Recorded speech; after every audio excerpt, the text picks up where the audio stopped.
The thing is, with all of these people who make claims to revelations, visions, dreams, etc., would really be paying the price. What is the price for such things?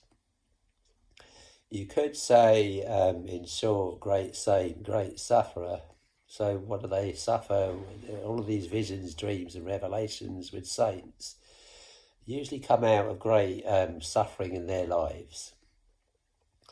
Paul was a great sufferer, had many, many, many, many, many trials that he went through, and out of these came these dreams, visions, revelations. So I don't think there's a saint that you could name anywhere in the scriptures that didn't go through serious life-death situations, and therefore these dreams, visions, and revelations came out of these. And then again, you had Paul also talking of these, what you might call super apostles. In his own words, he's saying, for such are false apostles, deceitful workers, transforming themselves into the apostles of Christ. And no marvel, for Satan himself is transformed into an angel of light. Therefore it is no great thing if his ministers also be transformed as ministers of righteousness, whose end shall be according to their works. So these super apostles, let's say, they usually come along making these great claims to great knowledge, great visions, great revelations that are coming from the spiritual realm. This exalting them into the realm of apostle or saint or whichever, prophet, whatever they wish to call themselves. So Paul having a problem with these, and he's also talking about how he, when he went to the churches in his day, when I was in verse 9 here in 2 Corinthians chapter 11, and when I was present with you and wanted, I was chargeable to no man. So he didn't charge any man. Usually there's money attached to these super apostles, so they exalt themselves with their great knowledge and their great revelations and dreams and visions, and therefore they exploit people and rob them. Paul had the same problem. Seeing, verse 18, seeing that many glory after the flesh, I will glory also, for ye suffer fools gladly, seeing ye yourselves are wise. So people think it's wise to suffer these fools and listen to these dreams, visions, and revelations that they claim to have and part of their cash in short.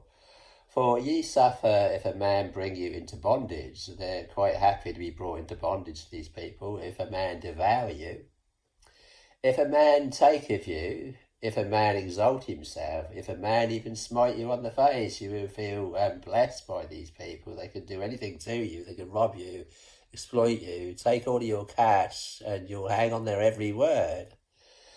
So he goes on. Some boast of being of a certain lineage, a certain bloodline, where Paul had that problem, or they hobnob around even with these, with such people that are of more importance and what have you, so they boast and what have you. So you have 2 Corinthians chapter 11 verse 22 here. Paul had this problem too. Are they Hebrews? So am I. All right, Paul's now saying, look, I'm going to do a little boasting. He doesn't want to boast, but seeing these boast, he's saying now, let me do a little boasting. Are they Hebrews? Okay, they come along, they say, they're Hebrews, they're children of Israel and all this sort of stuff. Are they Hebrews? So am I. Are they Israelites? So am I. Are they the seed of Abraham? So am I. Are they ministers of Christ? Well, question there. I speak as a fool, it says here in brackets. I am more. So these come along, they're ministers of Christ, and so Paul's now going to do a little boasting. Look, you get taken in by these false apostles, these people that come along saying they're having all of these dreams, visions, revelations, and this great knowledge, And they come along and you hang on their every word and you're willing to part with your cash, and they can do anything with you. They can exploit you and take you for a mug and steal. You'll if they smite you on the cheek, he says, you'll hold them in high esteem. So they seem to reach a position where they can do anything, and people would just hang on their every word and even part with their cash. So are they ministers? So now Paul's going to do a little boasting here. Are they ministers of Christ? I speak as a fool. I am more. So here's the price. Paul's now talking about the price that he was willing to pay to be a true apostle here. Are they paying the price? Is any of us paying the price? Can anyone even say these things presumptuously?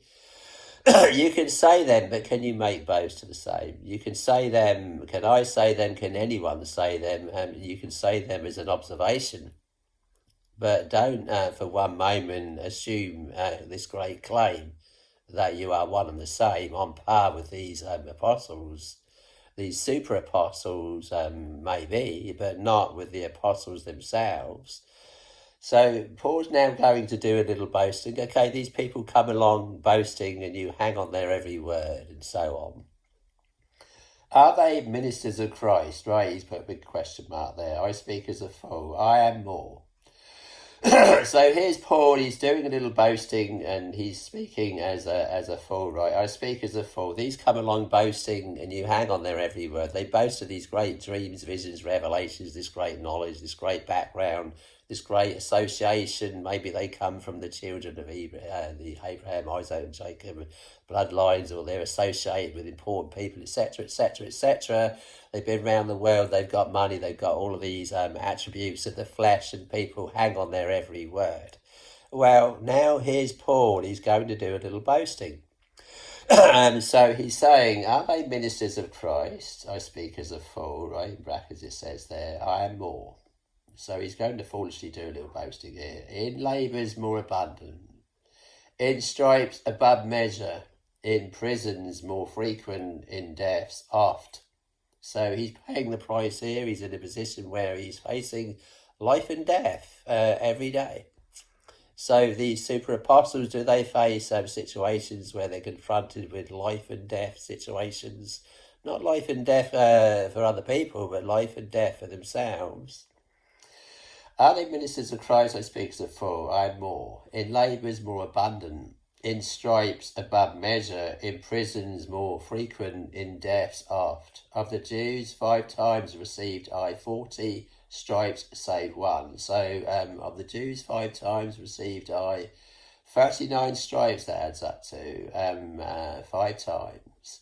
Thrice was I beaten with rods, once was I stoned, thrice I suffered shipwreck, a night and a day I've been in the deep, in journeys often, in perils of waters, in perils of robbers, in perils of my own countrymen, in perils by the heathen, in perils in the city, in perils in the wilderness, in perils in the sea, in perils among false brethren, in weariness and painfulness, in watchings often, in hunger and thirst, in fastings often, in cold and nakedness. So all of this Paul went through, great saint, great sufferer. This is where his dreams, revelations and visions came out of. Beside those things that are without, that which cometh upon me daily, the care of the churches. So if that wasn't enough to suffer all that, being whipped 5 times, receiving stripes, 39 times, each time would have been the measure of stripes in those days, stoned, shipwrecked, hunger, persecuted, frequently facing death, being hunted and hounded, his life on the line. Well, this is where his revelations came from. So he's doing a little boasting, and he's saying he's boasting foolishly. These super apostles, they come along boasting. Okay, so let me do a little boasting, Paul is saying. So he goes on, it is not expedient for me, doubtless to glory. I will come to visions. Now he's coming to visions and revelations. Here he is now. He's going to talk about visions and revelations. Where did all this come from? Where did you get, how come you got all these dreams and visions and revelations? Why? Because of this great suffering that he was going through, paying the price as a true apostle and servant of Jesus Christ. It is not expedient for me, doubtless to glory. I will come to visions and revelations of the Lord. Now, he doesn't even want to name himself here in verse 2 in 2 Corinthians chapter 12, verse 2 now. I knew a man in Christ, well, this man was himself. I knew a man in Christ about 14 years ago, whether in the body I cannot tell, whether out of the body. Now look, he's coming to dreams and revelations here, don't forget. He's not speaking for me, doubtless to glory. Right? He doesn't want to glory, but seeing these others glory and they're taking the sheep away from Paul. Paul wants to win these sheep back to him, his flock.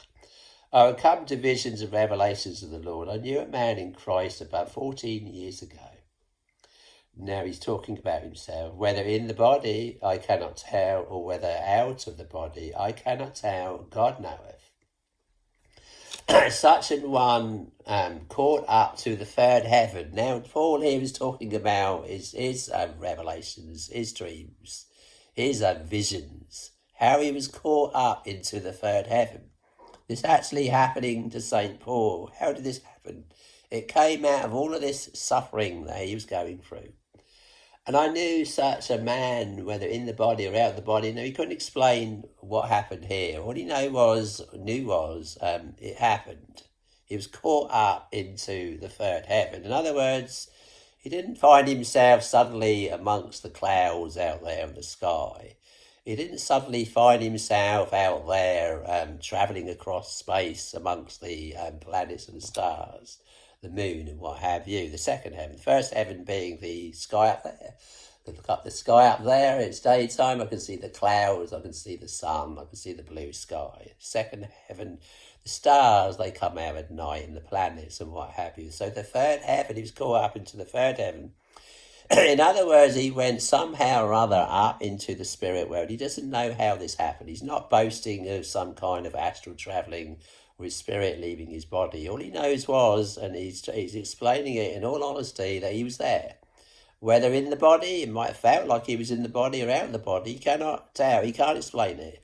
He's not boasting of some out-of-the-body experience, astral travelling amongst the cosmos up there, or travelling through the sky at great speed, and all of this stuff that people boast of on the internet here these days. And I knew such a man, whether in the body or out of the body, I cannot tell. Look, I don't know how this happened. All I knew was it happened and I was there. God knoweth. How that he was caught up into paradise and heard unspeakable words which is not lawful for man to utter. So he obviously went up into the spiritual realm, let's say, the third heaven, and he heard voices which is not lawful for a man to utter. In other words, I guess if he uttered those words, then those words would have been tarnished by human flesh. So it's not lawful for a man to even speak certain words, lest he tarnish those words with his flesh. Of such an one I will glory, yet of myself I would not glory, but of mine infirmities. For though I would desire to glory, I shall not be a fool. So he doesn't want to boast. He's boasting, yes, but he's only boasting as a fool. Look, you think these are super apostles getting all of these great revelations and knowledge, and now he's done a little boasting. He's now telling us what the price is. What price you need to pay, again, the price to pay for Paul was, are they, of the Jews 5 times received I 40 stripes save one. Thrice was I beaten with rods, once was I stoned, thrice I suffered shipwreck. A night and a day I've been in the deep, in journeyings often, in perils of water, in perils of robbers, in perils of mine own countrymen, in perils of heathen. So your own countrymen, in perils with them, your own brethren, even turning on you. in perils by the heathen, in perils in the city, in perils in the wilderness. So not safe anywhere, not safe in the city, not safe in the wilderness, in perils in the sea, in perils among false brethren, in weariness and painfulness, in watchings, often watching, always watching your back. Someone could attack you and kill you, whatever, stone you. In weariness and painfulness, in watchings, often in hunger and thirst, in fastings, often in cold and nakedness, beside those things that are without, that which cometh upon me daily, the care of all the churches. So this is where Paul's dreams, visions, revelations came out of, going up into the third heaven being one of them. And he goes on further on down here, and he says, unless I should be exalted. Now here's where people get exalted. They boast of these dreams, visions, revelations, etc. Paul's not going to boast. He hasn't boasted there. He's simply theoretically boasted to say, look, these are super apostles. They come along boasting. You hang on their every word. You believe in all these said dreams, visions, and revelations and what have you. And they were stealing Paul's flock away from them. So unless I should be exalted above measure through the abundance of the revelations, there was given to me a thorn in the flesh. So somehow or other, Paul was kept humble and weak by this thorn in the flesh. It could be some besetting sin, which constantly reminded him that he wasn't such a great man after all, because he was prone to sin like everybody else. It could be some ailment or illness or illnesses that was keeping him humble. Unless I should be exalted above measure through the abundance of the revelations, there was given to me a thorn in the flesh, the messenger of Satan to buffet me, lest I should be exalted above measure. So the messenger of Satan pushing him around, always trying to buffet him and push him into sin, giving him no end of trouble. Giving Paul no end of woe, in order to push him into sin. Go on and turn to that bottle if alcohol was your vice. Go on, have another drink, the devil would say. He'd bring you into hardship and suffering and then push you into sin. Go on and take another drug, whatever it is, whatever's your vice. For this thing I besought the Lord thrice that it might depart from me. And he said unto me, my grace is sufficient for thee, for my strength is made perfect in weakness. Most gladly, therefore, will I rather glory in mine infirmities, that the power of Christ may rest upon me. So the power of Christ rested upon Paul. Why? Because of these great sufferings that he was going through. These visions and revelations came out of what? Great sufferings and persecutions and hardships that he was going through. These awful trials that he was going through. The messenger of Satan sent to buffet him, to push him around, to bring him all of this trouble and woe in his life, to bring him into the depths of despair and even hunger, and then tell him to turn to whatever his sin was. Whatever people's sins are, the devil has a way of bringing people down into hunger, down into distresses, down into a cup of woe, and you would turn to the hunger, false hunger of the flesh, and put the flesh above the spirit.